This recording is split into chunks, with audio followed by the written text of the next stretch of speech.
لبيك اللهم لبيك لبيك لا شريك لك لبيك إن الحمد والنعمة لك والملك لا شريك لك لبيك اللهم لبيك لبيك لا شريك لك لبيك.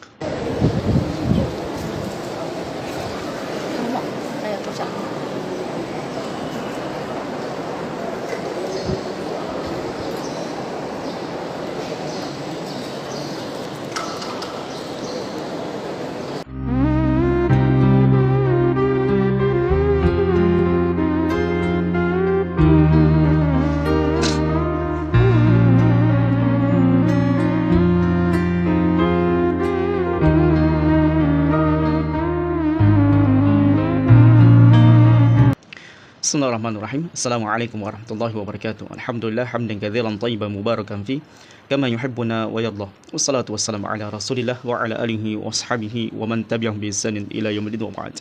Ikhwatal iman rahimani wa rahimakumullah. Itulah tadi potongan video yang kita baru saksikan tentang seseorang yang berjalan dengan kedua lututnya, kemudian mendatangi syekhnya, gurunya, habaibnya, ustadznya atau yang lainnya. Kemudian mereka mencium tangannya, bahkan ya tidak sedikit zaman rahmatullah kita saksikan kemudian manusia saking memuliakan orang-orang yang mereka muliakan itu kemudian mereka sampai sujud, ya. Jadi mereka sampai sujud. Baik. Kemudian kita bertanya, bagaimana kemudian keterangan para ulama, penjelasan para ulama berkaitan dengan hukum mencium tangan ketika bersalaman dengan orang yang kita hormati, atau mencium kening mereka, atau mencium kepala mereka, atau sampai sujud kepada mereka memberikan penghormatan. Baik. Secara hukum asal zaman rahmatullah, mencium kepala, kening di antara mata atau mencium tangan ini diperbolehkan oleh para ulama. Sebagaimana yang dikatakan oleh Al-Buti rahimahullah fi Kasyafil Qanna', beliau kemudian mengatakan, yubahu takbirul yad wa ra'si tadayyunan wa ikraman wa ihtiraman ma'amni syahwah wa zahir adamu ibahati li amri dunya wa alayhi yuhmal an-nahy. Intaha. Baik, kata beliau Al-Buti rahimahullah, diperbolehkan seseorang untuk mencium tangan ataupun kepala. Jadi sebagian para ulama mengatakan kening. Tadayyunan wa ikraman, sebagai bentuk tadayyunan, memuliakan orang tersebut karena agama yang ada padanya, atau menghormatinya, memuliakannya, tapi harus diingat anni minasyahwah, dengan keyakinan dia merasa aman dari syahwat. Jadi kenapa diberikan penekanan amni minasyahwah? Karena ada di antara manusia lelaki, kalau dicium lelaki yang lainnya maka timbullah syahwatnya. Jadi selama tidak menimbulkan syahwat ketika seseorang mencium kepala, kemudian kening dan tangan laki-laki yang lainnya, normal-normal saja, maka tidak mengapa. Tapi adapun kalau seseorang itu dia mencium kepala orang lain, atau mencium dahinya orang lain, atau mencium tangannya sebagai bentuk penghormatannya dan muncul syahwatnya, maka ini tidak diperbolehkan. Taim. Wa zahir, ada punya nampak dan yang jelas bagi kita, ada muibahatil amri dunia. Tidak diperbolehkan seseorang itu mencium tangannya atau kepalanya atau keningnya orang yang dihormati karena dunianya. Wa alayhi yuhmalun nahy, dan ini adalah perkara yang dilarang oleh ulama-ulama salaf dahulu. Jadi kalau mencium tangan seseorang, keningnya atau kepalanya, karena persoalan tadayunan, karena agama pada dirinya, seperti masyayikh kita, ulama kita, kemudian memuliakannya mereka, menghormatinya mereka, dan aman dari syahwat, maka ini diperbolehkan. Namun adapun mencium tangan seseorang, kepala seseorang, atau kening seseorang karena kita takjub dengan dunianya, kita hormat karena dunianya, dan yang berkaitan dengan dunianya, maka ini tidak boleh dan terlarang oleh ulama-ulama salaf kita terdahulu. Baik. Begitu pula Ibnu Battal rahimallahu anhu rahmatan wasi'ah wa ghafarallahu manni wa karami. Beliau kemudian mengatakan, ankara Malik takbirul yad wa ankara ma ruwiya fi qala al-Abhari wa innama karihahu Malik idza kana ala wajhi at-ta'zim wa takabbur wa amma idza kana ala wajhi al-qurba ila Allah li dinihi aw li ilmihi aw li syarfihi fa inna dhalika jaiz. Ibnu Battal menukilkan dan meriwayatkan dari Imam Malik bahwasanya Imam Malik itu mengingkari, memakruhkan mencium tangan. Wa ankar ma ruwiya fi, dan beliau mengingkari hadis-hadis periwayatan tentang mencium tangan. Tapi Al-Abhari kemudian mengatakan, adapun Imam Malik memakruhkan, membenci seseorang itu mencium tangan orang lain apabila dalam perkara terlalu berlebihan mengagumkan seseorang atau bentuk kesombongan. Jadi misalnya ada seseorang itu karena dia mungkin merasa dirinya orang kaya, merasa dirinya pejabat, maka dia pun angkuh, dan kalau dia tidak dicium tangannya atau tidak dicium kepalanya sebagai memuliakan orang tersebut, maka dia pun marah. Maka Bahari mengatakan adapun Imam Malik membenci perkara tersebut, mengingkari hadis-hadis yang berkaitan dengan cium tangan, karena jangan sampai seseorang itu memuliakan dirinya sendiri, mengagumkan dirinya sendiri dan berbuat sombong dalam perkara tersebut. Nah, itulah illah daripada Imam Malik mengingkari hal tersebut. Wa amma idza kana ala wajhil qurba ila Allah li dinihi aw li ilmihi aw li syarfihi fa inna dzalika jaiz.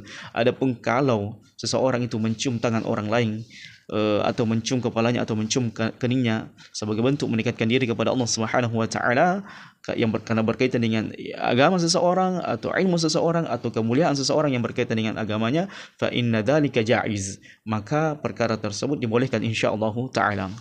Kemudian Syekh Ibnu Utsaimin rahimahullah kemudian mengatakan, takbirul yad ihtiraman liman huwa ahlul ihtiram kal ab wal syekh al kabir wal muallim la ba'sa bi illa idha khufi min ad-darar wa huwa anna alladhi qubbilat yadahu yu'jabu bi nafsihi wa yara annahu fi maqamin 'ali fa huna namna'aha li ajli hadhihi al-mafsada. Secara hukum asal, ya, kata Syekh Utsaimin rahimahullah, mencium tangan sebagai bentuk memuliakan penghormatan seseorang seperti ayah misalnya atau syekh al-kabir orang tua, wal muallim begitu pula dengan orang yang mengajari kita ilmu, la ba'sa bi, maka ini adalah merupakan perkara yang tidak ada masalah. Illa idza khufi min ad-darar, kecuali dikhawatirkan, ya, ada perkara mudarat yang tertimbul pada hal tersebut yang kita lakukan, mencium tangan. Seperti seseorang ketika dia dicium tangannya muncul rasa kekaguman dalam dirinya, ya, muncul rasa kekaguman dalam dirinya, bentuk kesombongan kah atau bentuk mengagumkan dirinya sendiri, dan memandang tersebut adalah merupakan perkara meninggikan orang lain di atas dirinya. Dari muncul perasaan tersebut, maka dalam hal ini kami melarang hal tersebut. Jadi inilah batasan-batasan yang dijelaskan oleh para ulama. Jadi mencium tangan, mencium kening, mencium kepala, ini kemudian dilihat aturan mainnya, ya, dilihat aturan mainnya, dilihat larangannya.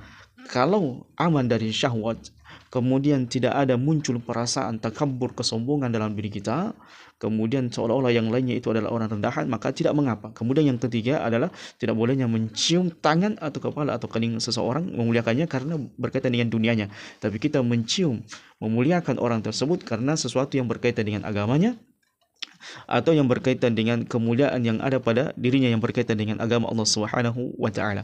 Jadi ini zaman rahmatullah.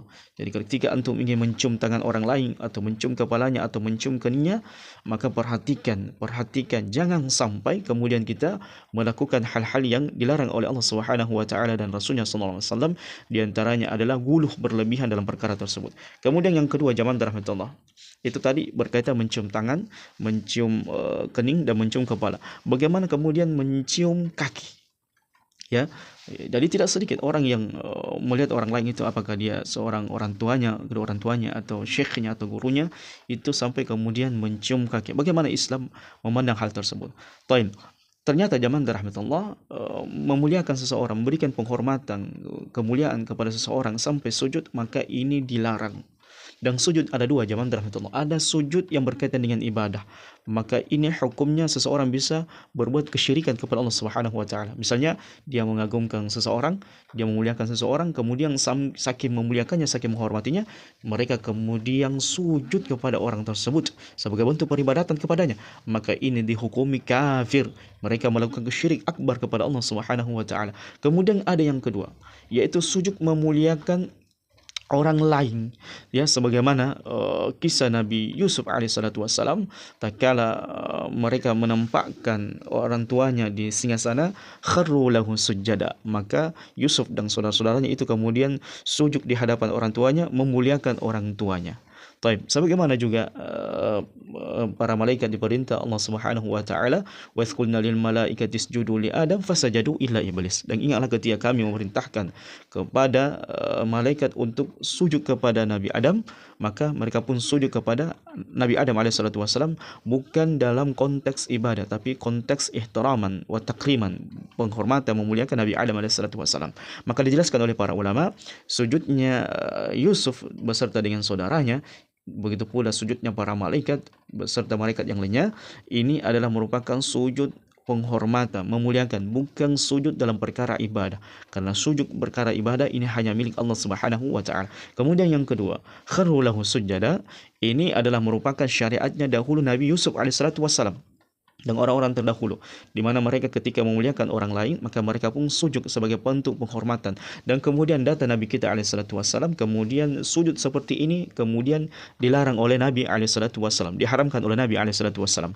Sebagaimana hadis riwayat Abdullah ibnu Ubay Abi Aufa, Abdullah ibnu Abi Aufa, beliau kemudian mengatakan, lamma qadima Mu'adz min asy-Syam sajada li Nabi sallallahu alaihi wasallam qala ma hadha ya Mu'adz qala ataitu asy-Syam fawafaqatuhum yasjuduna li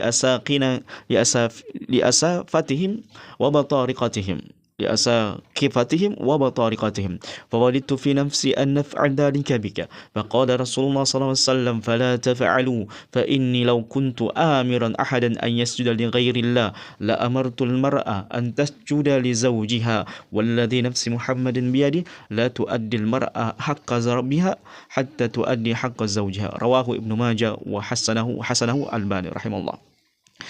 Beliau kemudian mengatakan, Abdullah ibnu Abi Aufa mengatakan, ketika Mu'adz ini datang dari Syam, maka beliau langsung sujud kepada Nabi alaihissalatu wassalam. Kemudian Nabi SAW mengatakan kepada Mu'adz, ma hadha ya Mu'adz, apa yang kau lakukan ini wahai Mu'adz? Kemudian Mu'adz mengatakan, ya Rasulullah, saya mendatangi Syam dan saya dapatkan orang-orang di sana itu sujud kepada pembesar-pembesar mereka. Maka saya pun senang untuk melakukan hal itu kepadamu. Maka Nabi SAW mengatakan, la taf'alu, jangan kalian lakukan hal tersebut. Andaikan aku memerintahkan seseorang itu sujud kepada orang lain selain daripada Allah Subhanahu wa taala, maka sungguh saya akan memerintahkan seorang wanita itu sujud kepada suaminya, demi zat yang dimana Muhammad berada di tengahnya. Tidak akan pernah seorang wanita menegakkan hak Rabbnya sampai mereka menegakkan hak suaminya. Ini adalah merupakan perkara yang sangat besar zaman rahmatullah, di mana Nabi alaihissalatu wassalam menjelaskan kepada kita tata cara memuliakan manusia. Ya tentunya kita memuliakan, menghormati manusia dalam kapasitasnya berkaitan dengan agama. Itu pun tidak secara serampangan orang melakukan hal-hal tertentu yang menurut mereka ini adalah perkara yang baik, tapi sampai kita kemudian memberikan batasan-batasan yang dijelaskan oleh Nabi alaihissalatu wassalam di dalam hadisnya, dan begitu pula apa-apa yang dijelaskan oleh para ulama. Demikianlah zaman rahmatullah, sedikit apa yang bisa kita sampaikan berkaitan dengan faedah memberi penghormatan kepada manusia. Mudah-mudahan ada manfaatnya. Hadza wallahu a'lam bishawab. Subhanakallahumma bihamdika asyhadu an la ilaha illa anta astaghfiruka wa atubu ilaik wa akhiru da'wana alhamdulillahi rabbil alamin. Wassalamu alaikum warahmatullahi wabarakatuh.